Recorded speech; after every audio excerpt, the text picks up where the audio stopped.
stroke wasn't stroke. Stroke wasn't hard, you know what I'm saying? It was hard. I did the work, you know. Yeah, for a young man.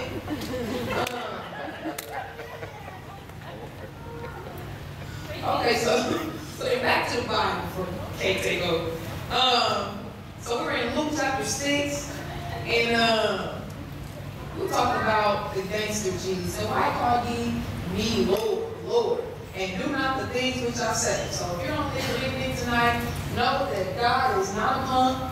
It don't mean nothing for you to be like, oh, hallelujah, Jesus, yes, Lord, I am a millionaire. I am property. Don't mean nothing to God.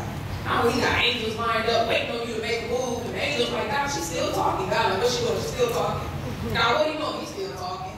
God, like, he ain't moved yet. Go on over there and bless so-and-so, because they ready. They ready. You know how I would have felt if that door would have been closed, and I would have squirted. God, you told me to move. And I'm like, 3 months ago. How long the door was be open? So anyway, whosoever cometh to me, I'm picking up in verse 47. Whosoever cometh to me and hearing my sayings and doeth them, I will show you to whom he is like.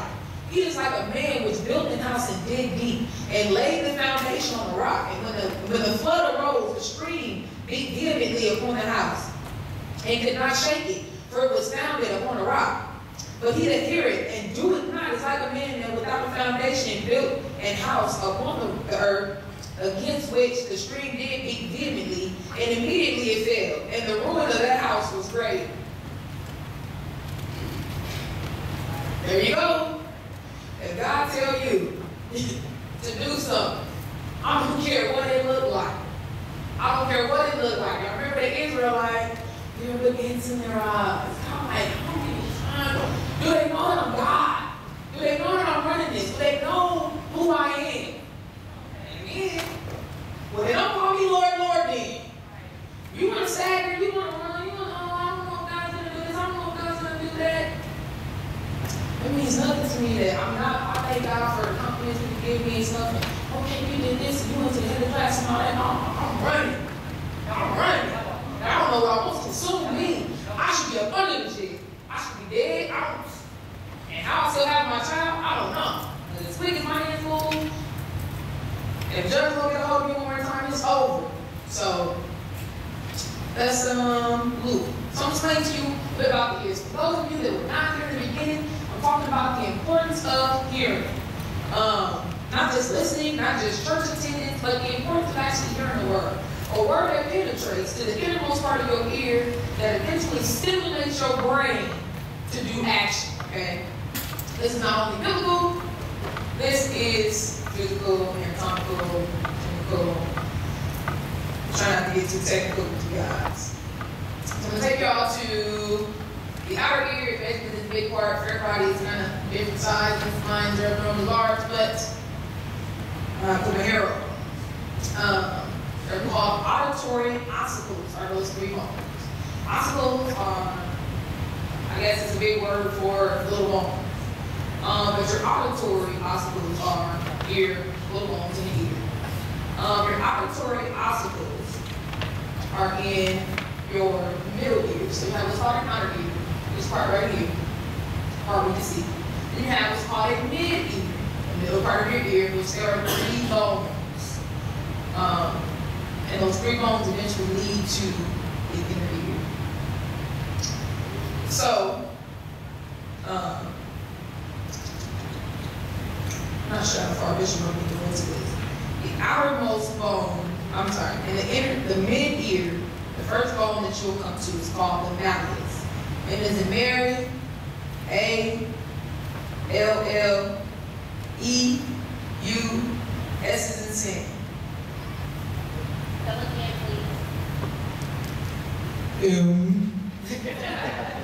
A-L-L-E-U-S is in sin. I've begun to write for us on the board. Alright, so in Latin, that literally means hammer. And it's attached to the eardrum. Then you have the second part is called the incus. I-N-C-U-S is in Sam. And then the third one is called stapes. S is in Sam, T is in Tom, A, P is in Paul, E, S is in Sam. Okay. So, I cruise through this, you understand? Please raise your hand. It's really simple. Don't get caught up on the big words, okay? Try not to use the big words. Sound comes in through the inner ear. The inner ear pretty much catches the sound, pushes it through your ear. So it kind of moves in like a circular motion, goes down. It actually moves by vibration. So the first thing it'll do is it'll hit what's called the tympanic membrane, which is the ventral for your eardrum. The malleus is connected to the eardrum. Okay, so when your sound hits the eardrum, it vibrates the malleus. The malleus is like a hammer, so it kind of does something like this. Okay, the malleus then will tap the incus. Then that sound eventually goes to the stapes. Now all this is vibration, okay? It's all vibration. And God really made us wonderfully because, I mean, it happens so quickly. Those of you that can hear me right now, I can hear myself. That's what's going on right now. With every sound that you can hear, that's what's going on simultaneously. This is the danger of what you hear. Whatever you hear penetrates your inner ear, whether you want to or not. So, once we get to the stapes, goes through a series of tubing, which is actually in the bone. It has fluid in it, but that fluid has little cells in it, and those cells create impulses, and that tells your brain what you hear. It actually does hit your nerves. Well, I'm not trying to be too technical, so I actually wrote out the simple form of this. My brain is some crazy stuff. All right, so once you get to inner ear, the inner ear has two functions. So the inner ear's basic functions are balance and hearing. Some of you that go to Bible class, you already know where I'm going with this.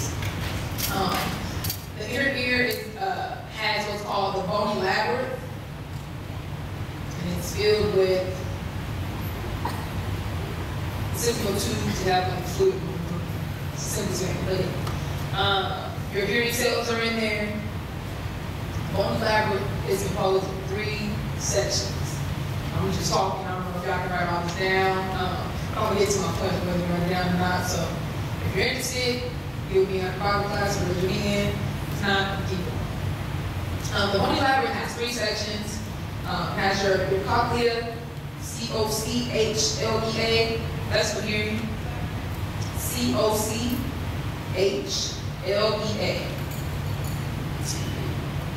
Then you have your semicircular canals. Those help control your balance. Then you have literally what's called a vestibule, and it connects the cochlea with the semicircular canals, but it also contains what's called the saccule and the utricle, which basically those are 2 other things that are needed for you to be balanced and have equilibrium. So we're going to talk about that part. It's not important. What is important is after everything, after sound has vibrated from your outer ear to your middle ear, it gets to your inner ear, where it becomes eventually an electrical impulse. Those impulses go to what's called the 8th cranial nerve. That one nerve is made of 2 nerves. So that vestibular nerve and the cochlear nerve. One of those nerves controls your balance, one controls your hearing. So whatever you hear has the ability to knock you off balance. It has the ability to straighten you out. Whatever you hear has the ability to straighten you out, or it has the ability to knock you off balance. And your ability to hear that is important. Okay? So when I first came to church, I came with,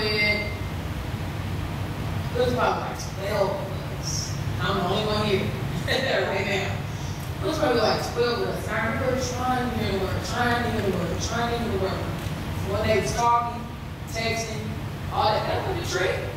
Satan saw this day coming. And he said, I have to have you sit with these people so that you don't come back.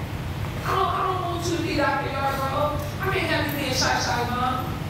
You need to be out turning other girls out, turning people's sons out. You need to be out there. You need to be out in the streets, at the body tap, whatever. That's where you need to be. I can't have you being Dr. Barlowe because that speaks to what God can do. I can't have that. Right?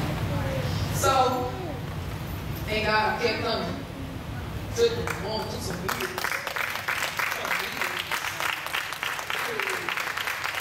I was pregnant and I was still crazy. But let me see. Hear and do belong together is the next thing I have. And I have James chapter 5, verse 19, if you want to get that from the chats. Okay, so everybody with the page is turning. If you're already in Luke, just keep headed towards the back and you will run into James. There was a book named G.A.C, but they took it out. I'm just telling you, it's not, that was a joke. No, she blaspheming. She is. Right. James, and I had chapter 5, verse 19. Chaz, you got it? Oh, yeah, you see. Did you buy it? Brethren, if any of you do err from the truth and one convert him. Sorry, Chad. On scripture. You get it.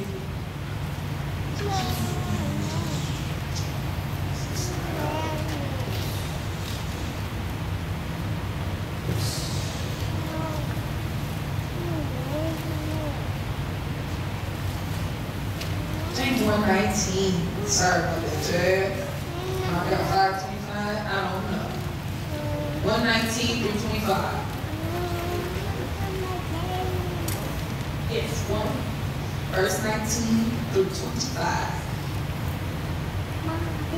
Wherefore, my beloved brethren, let every man be swift to hear, slow to speak, slow to wrath. For the wrath of man worketh not the righteousness of God.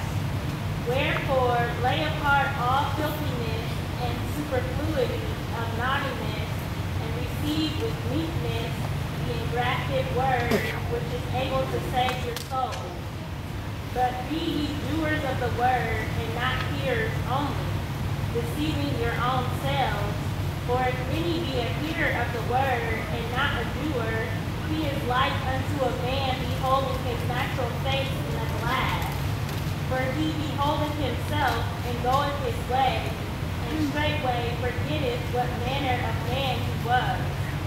But whoso looketh into the perfect law of liberty, and continueth therein, he being not a forgetful hearer, but a doer of the work, this man shall be blessed in his deed. There you have it. I didn't make it up. There you have it. I didn't make it up. I promise. Not some Christian mind said they read some kind of it up.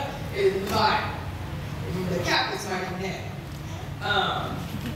But once we got to see those people, they have a lot of other things going on in their Bible. But what? Verse 25 calls you a forgetful hearer. How do you hear and not do?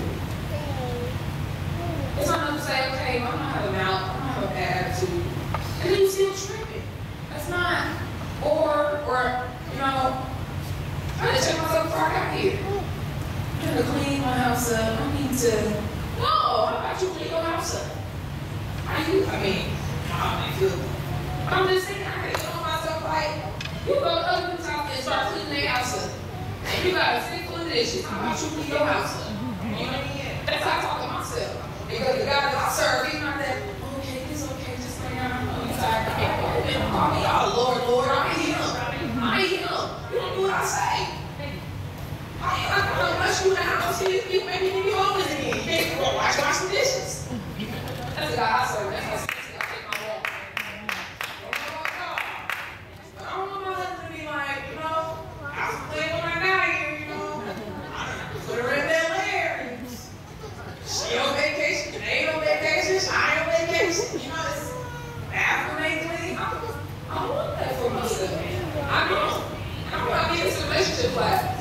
anything you cannot hear, and you cannot do, and you are speaking crazy things, do not marry nobody.